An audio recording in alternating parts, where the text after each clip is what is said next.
There is no Modi wave, but gentle winds of change blowing in Tamil Nadu. The Dravidian giants are fighting a crucial battle. The results look unpredictable. But out of 39 seats, the focus stays on 3 of the most crucial contests. Seats which have 2 scam-tainted former UPA ministers, a Congress top gun and his son in the fray.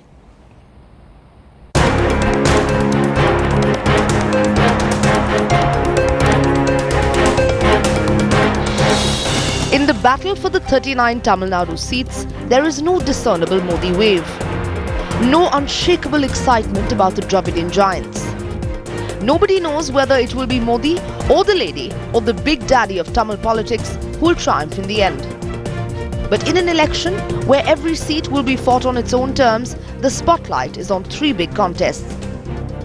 In Sivaganga, Karthi Chidambaram has been banking on 234 vote banks he credits to his father. He is hoping for political dividend on some 19,000 education loans. Banks are visible because he's the finance minister, but there's a lot of other work which has happened other than banks. But banks have a lot of fallout effect. But okay, we've opened banks. But what has the AIDMK opened other than Tasman liquor shops? It is a seat P. Chidambaram won 7 times, but just managed to hold in 2009. This year, his son fights to win it without any ally support. In the Nilgiris, A. Raja plays the victim despite the massive scam taint, and his opponents harp on it for political mileage. But the reserve constituency with over 12 lakh voters is not much worried about the taint. They are primarily concerned about the lack of water. எங்களுக்கு ஒன்றும் செய்யலைங்களா madam இங்கே அவர் வந்து கூட எங்களுக்கு ஒன்றுமே செய்யலைங்க எங்கள் ஊரில் எல்லாத்துக்குமே கஷ்டம் தான் பஸ் வசதி கஷ்டம் தண்ணி கஷ்டம் Maran too has campaigned vigorously to retain his Chennai central seat. But the traditional DMK bastion seems under serious threat from the AIADMK. The BJP has cobbled a rainbow alliance. The Congress, AIADMK and the left are contesting alone. DMK is going with small parties, and Aam Aadmi Party too is fighting its share of the pie in urban centres, making it extremely difficult to predict the results. Priyamada in Chennai for headlines today. 2011 was when Jayalalitha strode to power here in Tamil Nadu in the assembly elections. Let's take a look at what the results were of that assembly elections and whether they give some kind of an indication at how Tamil Nadu could vote in the Lok Sabha elections. Well, Tamil Nadu is a swing state for more reasons than one. Not only can it tilt the balance in a fractured mandate at the centre with 39 Lok Sabha seats, the state is known to vote with full gusto for one regional party, the DMK, or the other, the AIDMK, as it did in the year 2011. The DMK was down by 126 seats, decimated to 23. With alliance partners, it stood at 31 in the Vidhan Sabha. The AIADMK, on the other hand, as you can see, swept the state with 150 seats, up by 93 seats. And while the Modi factor cannot actually be discounted, given the aggressive campaigning in the rural areas of Tamil Nadu, this graph right here could well represent the prevalent sentiment in Tamil Nadu. Joining me now are 2 first-time voters who will be voting for the first time here in Chennai tomorrow in the elections. Devnath, does it give you a sense of empowerment that you're going to be voting, that you're going to have some kind of in the decision-making process in India? Obviously, I was not able to vote the last time around, so this time is my first time. So I do feel a sense of empowerment and a huge weight of responsibility on my shoulders right now. Okay. An interesting thing, Anand, is that here in Tamil Nadu, while I was traveling around Tamil Nadu, everyone talks about the 2 Dravidian parties almost as if it's yet another state election. A party led by a 90-year-old, another party which is the ruling party out here. Do you not see beyond the 2 Dravidian parties at all here in Tamil Nadu? If you take the track history of these 2 Dravidian parties, there's always been like to the supporting of either Congress or the BJP. Since Kamarajar period, either they will support Congress or BJP. But the mood of this election is we are not going to stick to this Dravidian party since it is not assembly polls. We are pretty clear about the local issues which has to be solved by this local corporation people and not those MPs coming from there. So it is a clear mandate for parliament, not for assembly election. You are able to make the distinction that it is an election for electing MPs in Delhi. A lot talked about the Modi wave. Do you see any other wave apart from the heat wave in Chennai and the waves at the Marina Beach? I would say that the Modi wave is somewhat clearly discernible for those who look.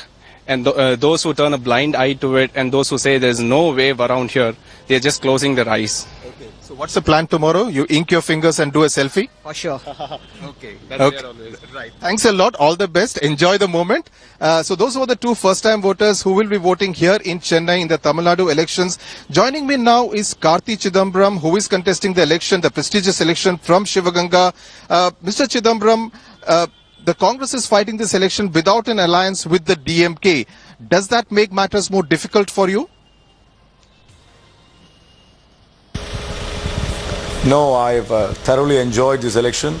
It's been exhilarating to contest purely on the Congress ticket without any Dravidian ally, and I hope this is the trend which we will follow in the elections to come in the future as well. It's been most exciting for me personally. Also, Karthi, the fact that your father refused to contest these elections at the last moment, was it because of a fear of losing this election? It was very colourful use of words on your part. My father has contested a total of 8 elections on the trot from the same constituency. I think there are only 4 other people in India in the history of Indian parliamentary democracy who have contested 8 times on the trot from the same constituency, and none from Tamil Nadu. And he's won a record 7 times. So I think he has nothing to prove in terms of electoral battles. As far as me contesting this election, I said it's a huge opportunity which the Congress party has given me, and I've taken the opportunity with all glee and great enthusiasm.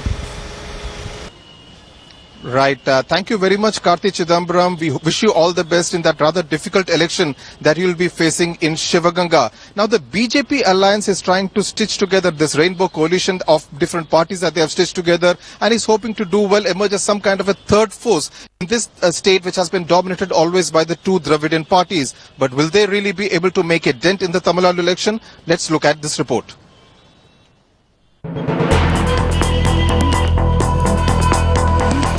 The BJP aiming to script a new political history in Tamil Nadu, hoping its rainbow coalition will make a dent in bipolar political order dominated by the Dravidian giants. And unlike rest of India, it may not be much touted Modi wave which can do the trick. Rather, it is a rainbow coalition stitched together with as many as 5 regional allies, including Vijayakant's DMDK, Vaiko's MDMK and Ramados's PMK. Let's now look at the grand alliance that's been stitched by the BJP in Tamil Nadu this time around. It's an alphabet soup, but let's look at the vote share. The BJP, which contested alone in 2009, got a vote share of mere 2.3%. It contested from 12 seats in the 2009 Lok Sabha polls, all by itself. Now, its present partner, the DMDK, which 2 fought alone, it got 10.3% vote share last time around. And BJP's other allies like the PMK, MDMK, which are now part of the BJP but were earlier with the AIADMK, their combined share included 5.72 and 3.67%. All of it put together comes to around 21.99%, which the NDA allies along with the BJP say will this time ensure that this is the chunk that they garner in 2014 elections as well. And then we look at allies like the KMDK, which say they can transfer as a whole to the saffron, combine the vote share that they have garnered in the last election. The 2011 Assembly poll results, where the DMDK emerged as a potent force, winning 29 seats, also gives a flicker of hope. Another ace up Modi's sleeve is a near endorsement from superstar Rajnikant. While political pundits are skeptical, the party is playing it to the hilt.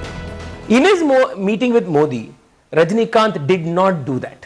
That is something that has to be noted and I think has to be headlined. That the fact that he did not say Modi, he said he's a good friend or something, that I wish him well. Now, that is the most non-political, also political statement that Rajnikant could have made. The BJP is also banking on the voter fatigue with 2 main Dravidian parties. It came a cropper in 2009 polls, drawing a blank in 39 seats. But this time, it hopes that its challenge combined with local parties is much more credible. BJP hopes to pose a formidable challenge to the 2 Dravidian rivals through its multi-party coalition. While the so-called Modi wave may or may not do the trick in Tamil Nadu, BJP believes its alliance will definitely make a dent in the state. Priyambada in Chennai for Headlines Today. We can now go across to Priyambada, who joins us from the Marina Beach in Chennai. Priyambada, Rajnikant, whose cutout is giving you company at the Marina, met Narendra Modi the other day. In the late 90s, he had given his support indirectly to the DMK by criticizing Jayalalitha. But this time he has been rather circumspect, rather careful. Does this meeting with Rajnikant give the BJP any kind of edge whatsoever ahead of this election? Well, I would say this is all the hype created by the BJP state unit here. We know that BJP has only 2% vote share. And also we should remember Rajnikant in 1996 is a very different person, different actor, the kind of fan following he has, and the Rajnikant we have now. We know that he has cut down his fan clubs from 1 lakh to 830,000 or 40,000. So number of fan clubs have come down. Of course, he's still a big hero. He creates that kind of excitement here for the fans. All of them do watch his movies, but that necessarily need not convert into votes for Modi. Also, that Modi is not a brand name here, at least in the rural parts of Tamil Nadu and among a section in the urban areas, and that's the reason why they were desperately looking for either Rajni. First it was Rajni and second it was Vijay. And also, unlike in 2004 when Rajni openly endorsed Vajpayee, this time around Rajni did not openly endorse Modi. He said he's a good leader but never said that I'm going to vote for him. But in Vajpayee's case, he openly said I'm going to vote for him. So obviously it's not going to create a major impact, a huge impact that the BJP is looking for. Now, Fort St. George to Red Fort, and every time Jayalalitha addresses a public meeting, the backdrop of Parliament was always there. Obviously, the AIDMK would want Amma, as Jayalalitha is known, to play kingmaker in Delhi, if not become the queen herself. When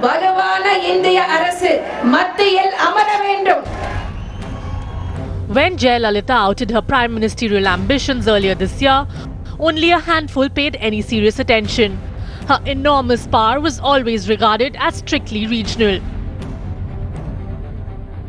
But with the substantial possibility of a fractured mandate in the current election, Jayalalitha fancies her chances of emerging as a dark horse prime ministerial candidate.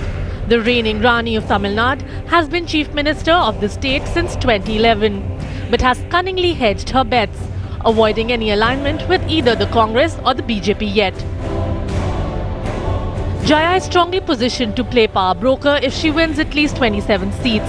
And despite her recent attacks on Modi's Gujarat model, it may all be part of the design. Her chances are boosted if the BJP emerges the single largest party, but short of a majority. In any event, she could even emerge a consensus candidate. Bureau Report, Headlines Today. If Jaya does well, all eyes will be on the AIDMK after the 16th of May. But let's look at the other main players in this Tamil Nadu election.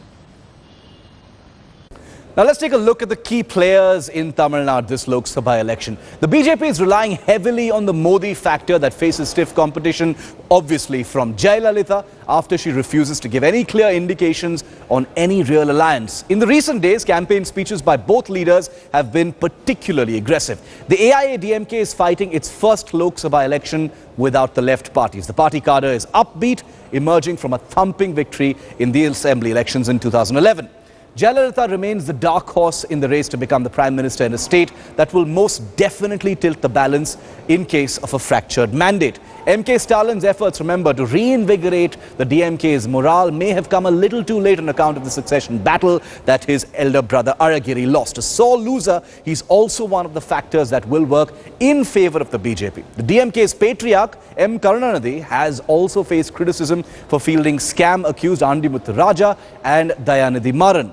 A perennial third in this regional contest, the Congress has been hit badly on account of two main things. Number one, a failure to secure allies, and number two, the perception battle that it faces. With senior leaders like P. Chidambaram and KGK Vasan opting out of the race, the party cadre fear a repeat of the 1996 when the party fought alone and drew a blank in the Lok Sabha.